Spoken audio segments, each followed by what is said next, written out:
Ya, kita dimudahkan oleh fasilitas teknologi informasi yang sangat luar biasa perkembangannya akhir-akhir ini, sebab hampir semua orang sekarang bisa megang smartphone dan menggunakannya untuk apa saja sesuai dengan kemauannya, dan kemudian dia bisa menerima informasi-informasi dari berbagai sumber yang tidak terbatas. Nah, kemudian apa yang dilihatnya, apa yang didapatkannya, kemudian tanpa dicerna dengan akal budi yang baik, langsung saja di-share ke berbagai pihak. Padahal informasi yang disampaikan tadi itu bisa sangat merusak, bisa menimbulkan berbagai macam fitnah, bisa menimbulkan keresahan, dan bisa juga mengakibatkan gejolak sosial. Nah ini, maka dalam hal ini kita dilatih di dalam agama Islam itu, apabila ada informasi yang kita terima, maka pertama-tama kita harus melihat sumbernya lebih dahulu. Siapa yang membawa informasi itu tadi?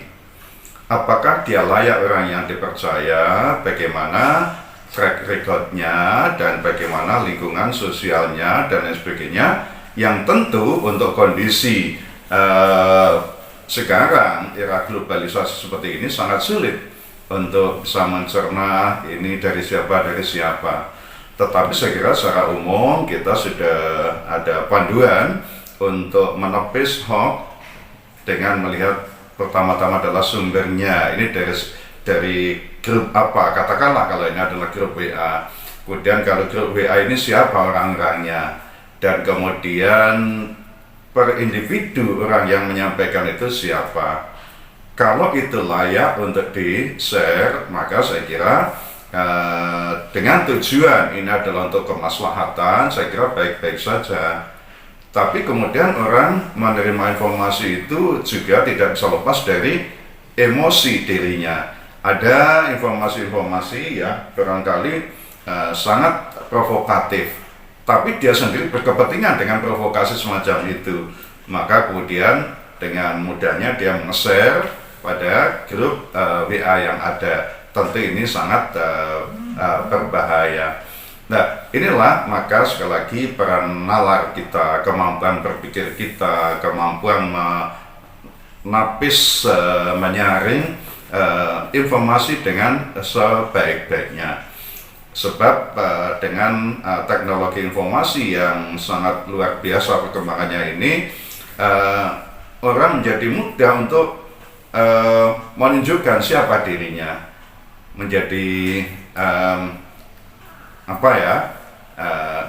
seolah-olah orang ingin diketahui, menjadi terkenal, mendapatkan apa yang dipostingkan, mendapatkan like sebanyak-banyaknya, dan kemudian menunjukkan dirinya hebat dengan tindakan-tindakan semacam itu. Maka sekali lagi inilah konsekuensi ketika teknologi itu semakin canggih, sementara kita ketinggalan di dalam mengejar kemajuan teknologi tadi itu. Sekali lagi di sini peran akal budi untuk bisa mencerna sesuatu secara matang baru disampaikan pada orang lain. Kita tahu bahwanya hoax ini sering sekali menjadi merusak tatanan sosial kita. Tentu kita tidak ingin masyarakat kita menjadi heboh, menjadi resah, menjadi kacau dengan hoax yang tidak bertanggung jawab semacam itu. Maka sekali lagi sebagai masyarakat yang terdidik, kita harus bisa sekali lagi menapis dan kemudian menyaring, memfilter hal-hal yang tidak perlu untuk di-share, ya, dan kita sudah bisa memprediksi pandangan-pandangan atau persoalan-persoalan apabila di-share publik ini akan berdampak negatif. Nah, itu yang mesti kita jauhi. Ada yang bilang sekarang itu selain jaga mulut juga jaga jempol, Prof. Jaga jempol. Gimana, Pak? Jaga jempol sekarang. Oh iya, istilahnya harus jaga jempol gitu Jaga ya. jempol, iya. Jaga jempol, jaga ini untuk Karena nggak hanya diucapkan, tetapi ya. juga dilewat Ya, gitu. ini. Ya. Nah inilah, ini bagian dari kecakapan literasi kita untuk bisa menyampaikan sesuatu dengan bahasa yang santun, bahasa yang menggugah semangat untuk membangun kebajikan, keutamaan bersama gitu. Ya. Prof, kalau teknologi sendiri secara umum pasti akan dinilai sebagai hal yang positif gitu ya. Ya. Nah, tapi manusialah yang kemudian membuatnya jadi negatif dan positif gitu bagi orang lain. Itu kira-kira kalau kita itu memfilternya pakai apa, Prof? Pakai Ya, sekali lagi kita tidak bisa menghindar dari kecanggihan teknologi informasi dewasa ini, dan kita harus bisa memanfaatkannya untuk hal-hal yang konstruktif, yang positif. Bagaimana memfilternya? Tadi sudah saya katakan bahwa inilah peran akal budi manusia untuk bisa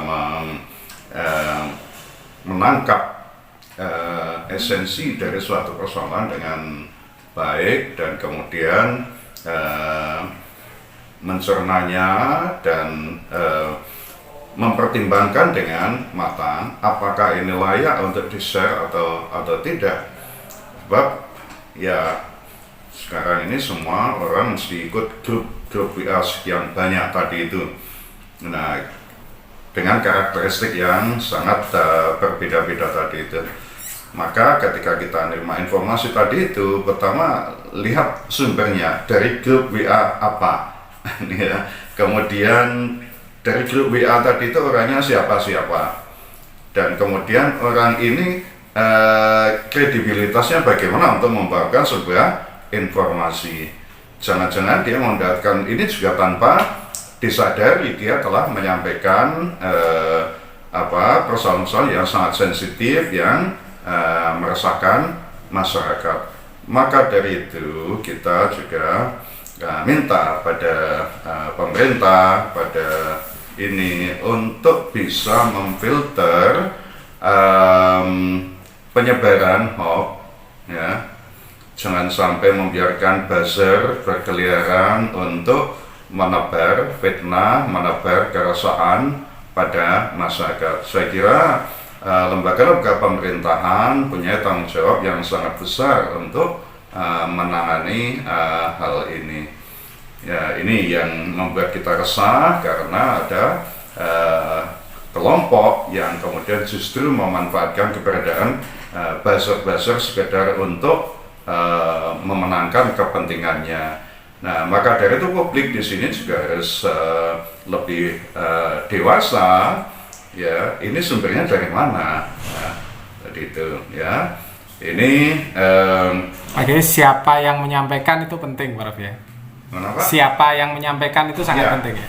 Ini sangat penting. Kita harus tahu siapa yang menyampaikan ini.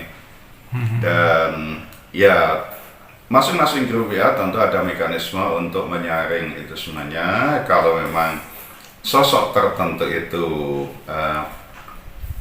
sering melakukan ini penyebaran isu yang tidak baik semacam itu, ya di remove biasanya begitu, dan ini sudah biasa terjadi di banyak grup WA. Artinya apa? Sekali lagi admin dari suatu grup ini juga mempunyai peran sangat penting untuk menepis dan mengeliminir penyebaran hoax yang meresahkan semacam itu. Terima kasih Prof. Fauzan Ya, atas sama-sama. diskusinya. Ya, iya. Jangan lupa like, komen, dan subscribe channel ini. Radar Kediri TV selalu dinanti.